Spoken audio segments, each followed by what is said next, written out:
Hello friends, welcome to my channel Hema's Recipe. இன்னைக்கு நம்ம ஹேமாஸ் ரெசிபியில் ஒரு சூப்பரான பன்னீர் வச்சு சைட் டிஷ் ரெசிபி தான் பார்க்க போகிறோம். இது சப்பாத்தி புலாவ் எல்லாத்தையுமே ரொம்ப சூப்பராக இருக்கும். வாங்க எப்படி பண்ணுறதுன்னு பார்க்கலாம். பன்னீர் கிரேவி செய்கிறதுக்கு ஃபஸ்ட்டு வந்து ஒரு பேன் எடுத்துக்கோங்க. பேனில் ஒரு 3 ஸ்பூன் அளவுக்கு எண்ணெய் ஊற்றிட்டு எண்ணெய் நல்லா சூடானதுக்கப்புறமா 1/2 ஸ்பூன் அளவுக்கு சீரகம், கிராம்பு, பட்டை, ஏலக்காய், சோம்பு, கல்பாசி எல்லாத்தையும் போட்டு நல்லா பொரிய விட்டுருங்க. நல்லா பொரிஞ்சதுக்கப்புறமா வந்து அது கூடவே வந்து ஒரு 3 வரமிளகாவை சேர்த்துக்கோங்க. இது கூடவே 5 பல் அளவுக்கு பூண்டு, ஒரு துண்டு இஞ்சி, 3 தக்காளியை கட் பண்ணி சேர்த்துக்கோங்க. தக்காளி நல்லா மசிஞ்சு வரணும், அந்தளவுக்கு நல்லா வதக்கிக்கோங்க. இப்போ இதில் தேவையான அளவுக்கு உப்பு போட்டு நல்லா வதக்கிக்கோங்க. உப்பு போட்டு தக்காளி வதங்கும் போது நம்மளுக்கு சீக்கிரமாக வெந்து வந்துடும். தக்காளி நல்லா வெந்து வந்துருச்சு. இப்போ இதில் 10லேருந்து 15 முந்திரி பருப்பை சேர்த்துக்கோங்க. முந்திரி பருப்பை சேர்த்து கிரேவி செய்யும்போது நம்மளுக்கு டேஸ்ட்டாகவும் இருக்கும், நல்ல திக்காகவும் இருக்கும். இப்போ தக்காளி எல்லாமே நல்லா வதங்கிடுச்சு. இப்போ இது பிளேட்டில் போட்டு நல்லா ஆற வச்சுருங்க. அதான் இப்போ அதே பையனில் வந்து 2 ஸ்பூன் அளவுக்கு பட்டர் ஆட் பண்ணிக்கோங்க. பட்டர் நல்லா மெல்ட் ஆனதுக்கப்புறமா 2 பொடியாக நறுக்கின பெரிய வெங்காயத்தை சேர்த்துக்கோங்க. நல்ல பெரிய வெங்காயத்தை நல்லா வதக்கி விட்டுக்கோங்க.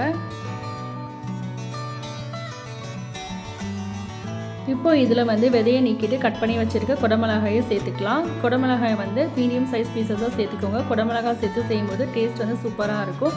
நம்ம ஃபஸ்ட்டே வந்து தக்காளி கூட உப்பு போட்டிருக்கோம், அதனால் இதில் வந்து தேவையான அளவுக்கு மட்டும் உப்பு போட்டுக்கோங்க. லாஸ்ட்டாக கிரேவி செஞ்சுட்டு உப்பு பத்தலைன்னா போட்டுக்கோங்க. இப்போ வெங்காயத்தையும் குடமிளகாயும் நல்லா வதக்கிக்கோங்க.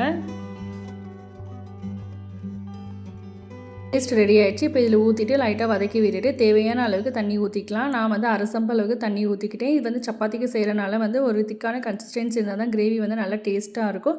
உங்களுக்கு இன்னும் கொஞ்சம் வேணும்னா நீங்கள் 1 செம்பு அளவுக்கு கூட தண்ணி ஊற்றிக்கோங்க. இதில் நம்ம மசாலா சேர்த்துக்கலாம். 2 ஸ்பூன் அளவுக்கு மல்லித்தூள், 1/2 spoon garam masala, 1/2 spoon red chilli powder, 1/2 spoon வந்து குழம்பு மசாலா பவுடர் எல்லாத்தையும் போட்டு நல்லா வந்து நீங்கள் வதக்கி விட்டுக்கோங்க.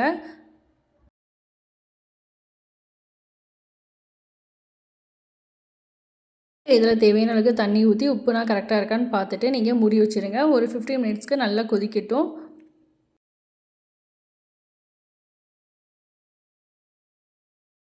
இப்போ நம்மளுக்கு வந்து கிரேவி நல்லா கொதித்து ரெடியாகிடுச்சு. இப்போ நம்ம வந்து நல்லா கிளறி விட்டுட்டு நம்ம கட் பண்ணி வச்சுருக்கிற பன்னீரை ஆட் பண்ணிக்கலாம்.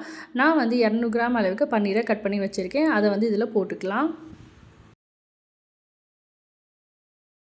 பன்னீர் வந்து ரொம்ப குட்டி குட்டி பீசஸாக கட் பண்ணாமல் கொஞ்சம் மீடியம் பீசஸாக கட் பண்ணிக்கோங்க. அப்போ தான் சாப்பிட்றதுக்கு பன்னீர் வந்து டேஸ்ட்டாக சூப்பராக இருக்கும். இப்போ இது நல்லா மிக்ஸ் பண்ணிவிட்டு உப்பு காரம்னா கரெக்டாக இருக்கான்னு பார்த்துட்டு ஒரு 10 நிமிஷத்துக்கு வந்து நீங்கள் லோ ஃப்ளேம்லேயே வச்சுருங்க. அப்போ தான் பன்னீர் வந்து நல்லா வெந்து வரும்.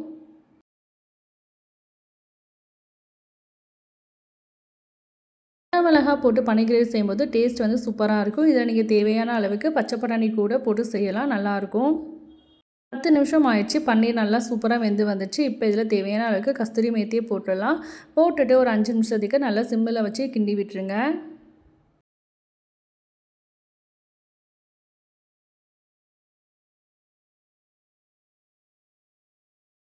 நம்மளுக்கு டேஸ்ட்டான சூப்பரான பன்னீர் கிரேவி வந்து ரெடி ஆகிடுச்சு. இப்போ நம்ம ஸ்டவ் ஆஃப் பண்ணுறதுக்கு முன்னாடி கொஞ்சோண்டு மல்லித்தலையை போட்டு ஆஃப் பண்ணிடலாம். அவ்வளோதான் ஃப்ரெண்ட்ஸ், ரொம்ப டேஸ்ட்டான பன்னீர் கிரேவி ரெடி ஆகிடுச்சு. இது வந்து சப்பாத்தி புலாவ் எல்லாத்துக்குமே ரொம்ப சூப்பராக இருக்கும். உங்கள் வீட்டில் செஞ்சு பாருங்கள். அப்போ நம்ம சேனலை சப்ஸ்கிரைப் பண்ணிடுங்க.